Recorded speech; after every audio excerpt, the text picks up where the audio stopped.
Movie के starting scene में हम एक बूढ़ी माता को देखते हैं जो हमें लिखकर कुछ बताने की कोशिश कर रही थी, और उसके बाद हम 15 साल की एक जैन नाम की लड़की को देखते हैं जो कि स्कूल जाने वाली एक लड़की है और वो अपने घर में अपनी माँ और 2 भाई के साथ रहती है। और यहाँ पर जैन की माँ एक टीचर है, लेकिन जैन के बड़े भाई का बिहेव जैन को बिल्कुल भी पसंद नहीं होता, क्योंकि वो हमेशा ईगो में ही बात करता था और वो अपने छोटे बहन को हमेशा परेशान किया करता था।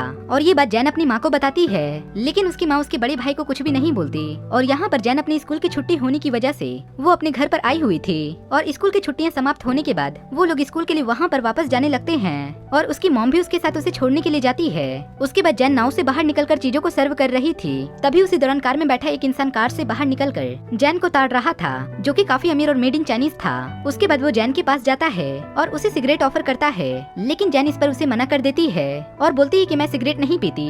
और मैं आपको बता दूं कि इस चाइनीज लड़के का नाम टोनी है, और वो जैन को बताता है कि मैं इसी गाँव का रहने वाला हूँ और अगर तुम चाहो तो मैं तुम्हारे हॉस्टल तक तुम्हें छोड़ दूंगा। जिसके बाद जैन भी उसकी बातों को मान जाती है, क्योंकि उसे भी लग्जरियस कार में बैठना था। कार में बैठने के बाद दोनों को एक दूसरे से बात करने का मन था, लेकिन उन लोगों के पास कोई भी पॉइंट नहीं था।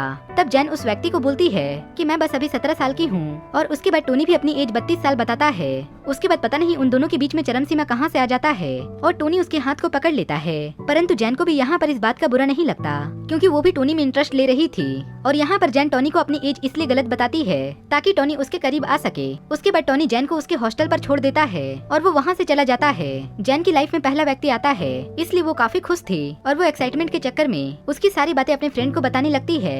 अगली सुबह जब जैन अपने घर से स्कूल जा रही थी, तभी स्कूल के बाहर उसे टोनी की कार नजर आती है, जिसके बाद जैन टोनी का इशारा समझ जाती है और वहाँ पर उसे किस करके वहाँ से चली जाती है। और यहाँ से टोनी के प्यार के बुलबुले फूटने लगते हैं, क्योंकि यहाँ पर टोनी को एक बात क्लियर हो जाती है कि जैन भी उसे अब लाइक करने लगी है। शाम को जैन की स्कूल की छुट्टी होने के बाद जैन टोनी को ढूंढने लगती है, लेकिन टोनी वहाँ पर नहीं होता। अगले दिन जैन स्कूल की छुट्टी होने के बाद वो अपने फ्रेंड के साथ डांस प्रैक्टिस कर रही थी, तब उसे बाहर में टोनी की कार नजर आती है और वो उसकी कार में बैठकर वहाँ से चली जाती है। और उसके बाद टोनी उसे जन्नत की सैर करवाने के लिए एक प्राइवेट रूम पर लेकर जाता है और वो जैन से कहता है कि ये तुम्हारे जैसे पढ़ने वाले बच्चों के लिए एक लॉज है। पर वहाँ की चीजों को देखकर जैन को ये बात अच्छे से समझ में आ जाता है कि ये टपाटप करने वाला रूम है, जहाँ पर सिर्फ आवाजें ही निकलती है। और टोनी जेन की एज को लेकर काफी ज्यादा कंफ्यूज रहता है, क्योंकि जेन उस मेड इन चाइनीज व्यक्ति की एज से काफी ज्यादा कम थी। जिसके बाद टोनी जैन को अपने घर पर जाने के लिए कहता है। तब जैन उससे कहती है कि मुझे पता है कि तुम मेरे साथ क्या करना चाहते हो और मैं भी चाहती हूँ कि तुम मेरे साथ टपाटप करो। ये सुनने के बाद भाई साहब टोनी को तो जैसे ड्राइविंग लाइसेंस ही मिल गया हो, कभी बैठ के तो कभी लेट के, कभी आगे से तो कभी पीछे से, कभी ऑडी तो कभी BMW, और वो पूरे दिन ही लगातार ऐसा ही करते हैं जैसे कि उनके गाड़ी का ब्रेक फेल हो गया हो।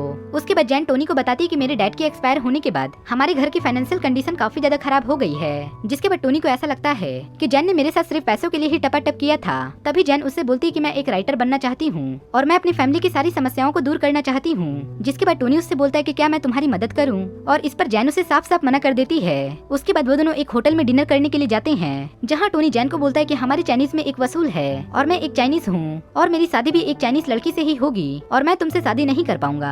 जिस पर जैन अपने आप को सांत्वना देने के लिए जैन भी उससे बोल देती कि मैं भी तुमसे शादी नहीं करना चाहती और ये एक सुनहरा पल है जो मैं तुम्हारे साथ जी रही हूँ। लेकिन रात को सोने समय जैन काफी ज्यादा रोने लगती है, क्योंकि जैन को टोनी से सच्चा वाला प्यार हो गया था। लेकिन अब जैन अपने प्यार को टोनी को नहीं बता सकती थी और अगले दिन से जैन स्कूल जाने के बहाने से टोनी के साथ पूरा दिन टपाटप करती थी।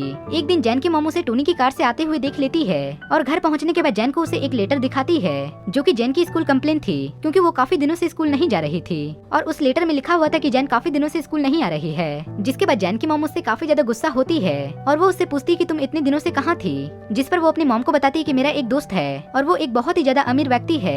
और ये सुनने के बाद उसके घर वाले भी उसे कुछ भी नहीं बोलते। और यहाँ पर हम लोगों को पता चलता है कि जैन के घर वाले काफी लालची हैं। अगले दिन जैन अपने फैमिली को टोनी से मिलवाने के लिए ले जाती है, जहाँ टोनी भी उसके फैमिली से बात करता है। परंतु यहाँ पर उसकी फैमिली को टोनी की बातों से घंटा भी फर्क नहीं पड़ता और सारे लोग खाने के पीछे पड़े हुए थे, क्योंकि उन लोगों को सिर्फ टोनी का खाना पीना और हराम पचाना था। लेकिन टोनी इन लोगों के हरकतों को देखकर इनके इरादों के बारे में समझ जाता है और वो इन लोगों को कुछ पैसे दे देता है। अब जैन के घर वालों को टोनी से कोई भी प्रॉब्लम नहीं थी। अब यहाँ पर टोनी जैन के साथ दबाकर टपाटप करता है और उसके बाद जैन एक दिन टोनी से कहती है कि मेरी मॉम को कुछ पैसों की जरूरत है, और वो पैसों के लिए उसे मना नहीं करता, क्योंकि टोनी पैसों की वजह से जैन को खोना नहीं चाहता था। और उसके बाद जैन की मॉम तेज बारिश में भी जैन के स्कूल आकर उससे पैसे ले लेती है। अब यहाँ पर जैन की सारी क्लास की लड़कियां उससे दूर रहने लगी थी, क्योंकि सारे लोगों को पता चल चुका था कि जैन कैसी लड़की है। परंतु जैन को भी इस बातों से कोई भी फर्क नहीं पड़ता। और उसके बाद जैन टोनी से कहती कि मुझे आगे की पढ़ाई करने के लिए फ्रांस जाना होगा। और उसके बाद टोनी जैन को अपनी माँ की दी हुई डायमंड रिंग उसे दे देता है, ताकि रिंग के बहाने वो टोनी को याद रख सके।